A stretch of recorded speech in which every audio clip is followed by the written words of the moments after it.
What's up, guys? Just want to do a quick update video on the Surron Ultra B.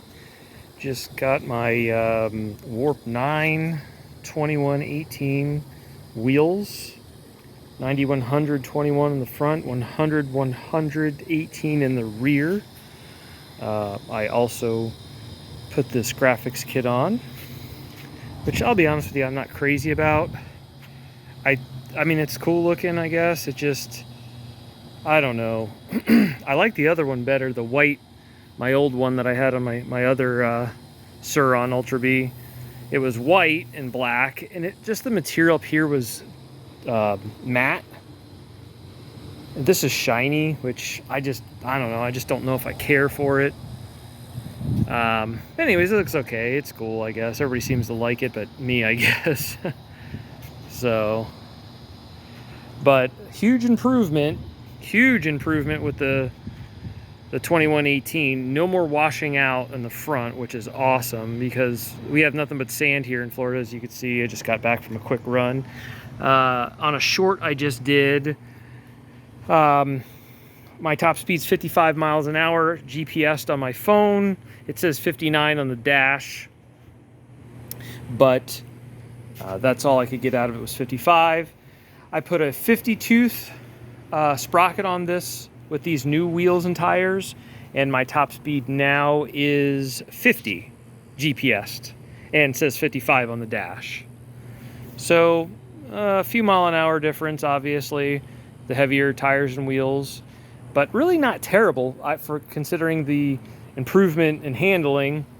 And I had 3 flats with my stock ones, and I was just, that's truly the only reason I even, put these tires and wheels on, was because I was sick of getting flats. It's just the stock tires are so thin. It's not like they were like terrible traction wise. I mean, they're not near as good as these, but it's just I continually got flats every time, or halfway through a ride I'd be coming back, I'd be sitting on like the battery top there trying to keep my weight off the back so I didn't ruin the rim.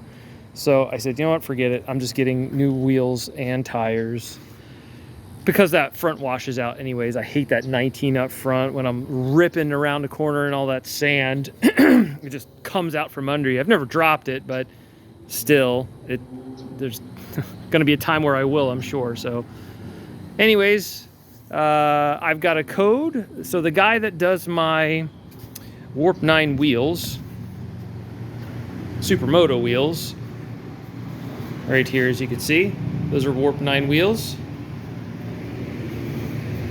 He also does Surron wheels and tires. As a matter of fact, he actually says he does more Surron stuff now than he does dirt bike stuff. So that's Moto X Industries, which is huge in Utah. He's actually good buddies with the warp9 owner. But yeah, he does these now. So I said, oh, that's perfect. So I've got a code, discount code, same code for if you want Supermoto tires and wheels. It's R6 Realtor, and I think it's 5% off. Maybe it's 10%. I really have no idea. But I know a few guys have used it for the Supermoto tires and wheels already, and a couple of guys asked already today from Instagram about the code for the tires and wheels here. So totally worth it. I think they look sharp. It looks good. It looks so much better with the bigger tires, or the bigger wheels too. It just, and I really was trying to not make it dirt bikey looking because I do a lot of riding with the kids on the sidewalk with their Surrons. Actually, my son uses my Surron, but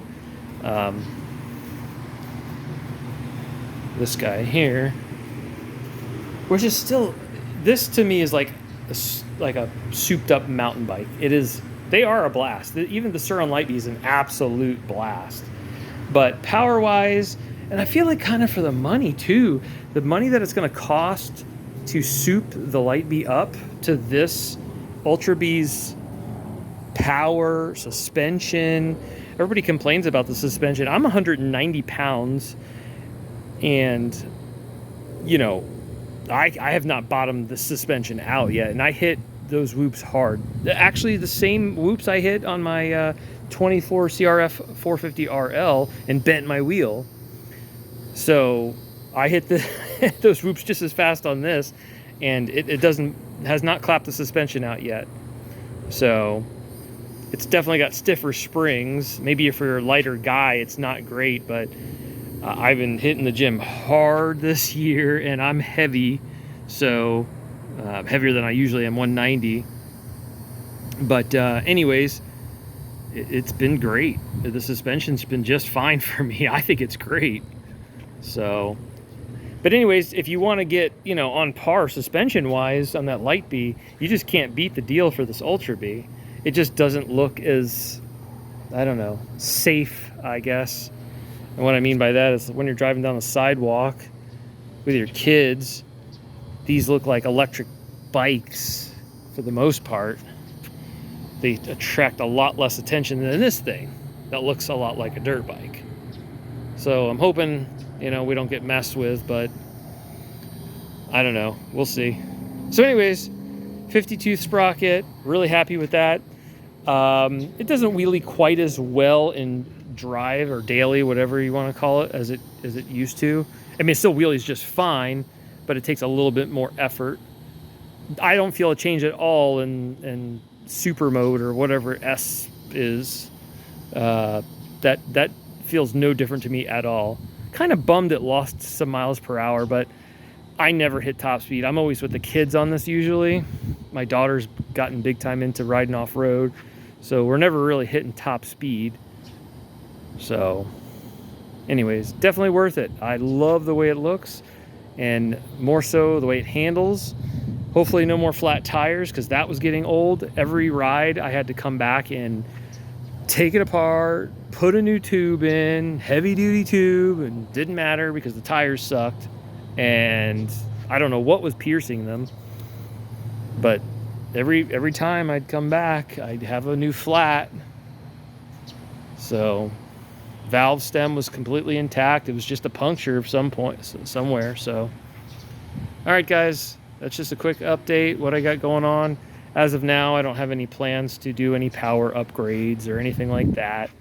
Maybe one day in the future, but not anytime soon. I love the way it is. It does everything I personally need it to do. So, all right, guys, see ya.